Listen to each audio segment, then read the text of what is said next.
Сәлем баршаңызға. Бүгін мен сіздермен дәл осы дәмді пирогтың рецептісімен бөлісетін боламын. Менің арнамнан алыстамай, менімен бірге соңына дейін болыңыздар. Бұл өте дәмді, әрі жұмсақ, әрі ерекше пирог.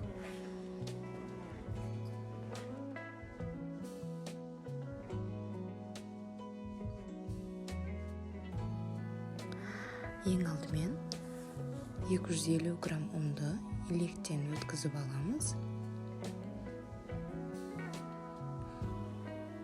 Және де сап-салқын сары майымызды осылай теркадан өткізіп, ұнменен крошка болғанша араластырып аламыз. Сары майдың орнына маргаринді де қолдансаңыздар болады. Сары май менде мұнда 120 грамм.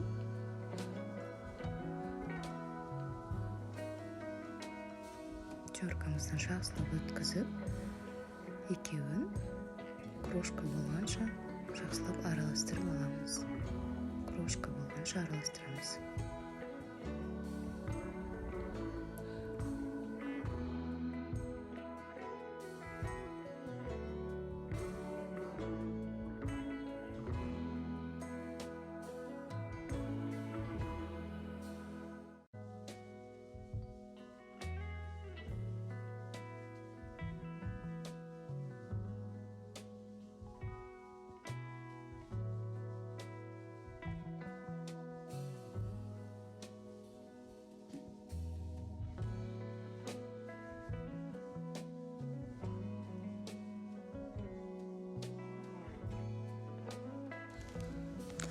Мінекей енді жақсылап араластырып болғаннан кейін бір жұмыртқа мен 100 грамм құмшекерді екеуін жақсылап араластырып, сода мен уксусты үстінен гасить етіп салып,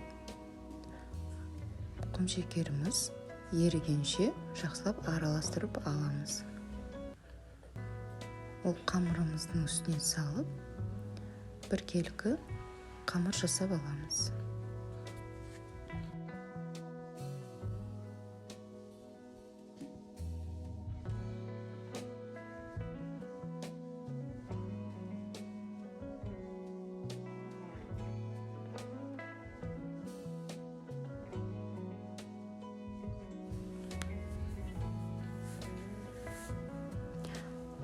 Қамырымыз осындай жұмсақ қамыр болып шықты. Осы қамырымызды жарты сағатқа пакетке салып, холодильникке қоямыз.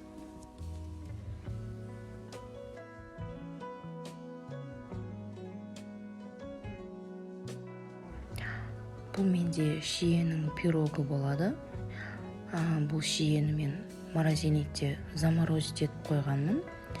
Сол вишнямды, шиені кішкене 40 граммдай алып, ішіндегі дәнектерін бәрін тазалап, осылай блендермен езіп алдым. Қазір бұл шиені ішіндегі қаймақпен араластыратын боламыз. Алдын ала езіп дайындап алдым.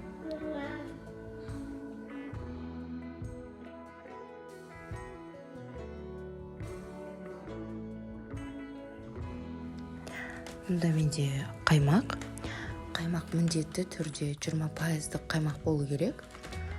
Бұл пирогқа кез келген 20% қаймақ бола береді. Үстіне құмшекерді қосып, 100 граммдай құмшекер және де жаңағы дайындап қойған вишнямызды үстінен құйып, шиені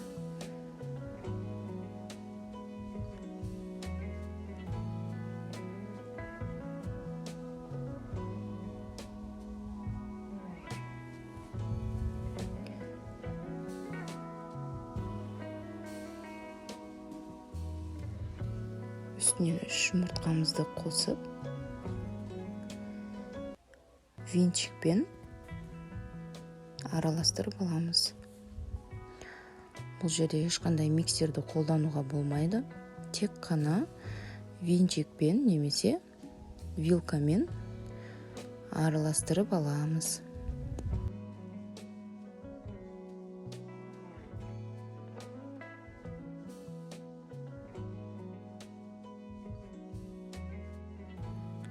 Үстінен крахмалды 20 граммдай крахмалды салып араластырып аламыз.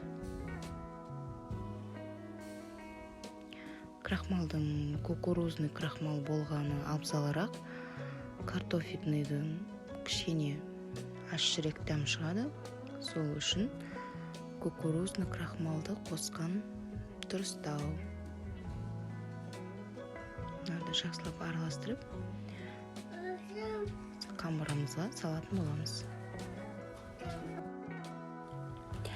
Неке біздің қамырымызды осылай формаға салып, жақсылап, тегістеп, бортиктерін жасап, дайындап аламыз.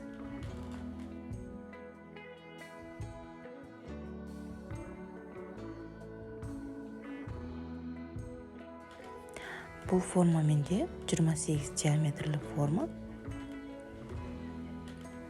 Осы жасаған қамырымыз және де ішіндегі начинкасы толықтай осыған жеткілікті. Сол үшін де мына бортиктерін өте биік қылып жасау керек. Ішін бәрін осылай тегістеп, қаласаңыздар стаканмен де тегістесеңіздер болады. Енді начинкамызды құйып, қызып тұрған пеште 180 градуста 25-30 минуттай пісіріп аламыз. Духовкаларыңызға қарай қараңыздар. Менде духовка әсел печка болғаннан кейін 25-30 минут маған жеткілікті болды. Беті осылай қызарғанша пісіріп аласыздар. Міне біздің пирогымыз дайын. Міндетті түрде салқындатып болып кесіңіздер. Осындай дәмді әрі ерекше шиемен жасалғаннан кейін ерекше дәмдес болып шықты. Бетін осылай әсемдеп, кез келген қонағыңызды күтіп алып, дастарханыңыздың сәнін келтіре беріңіздер. Назарларыңызға рахмет. Ас болсын.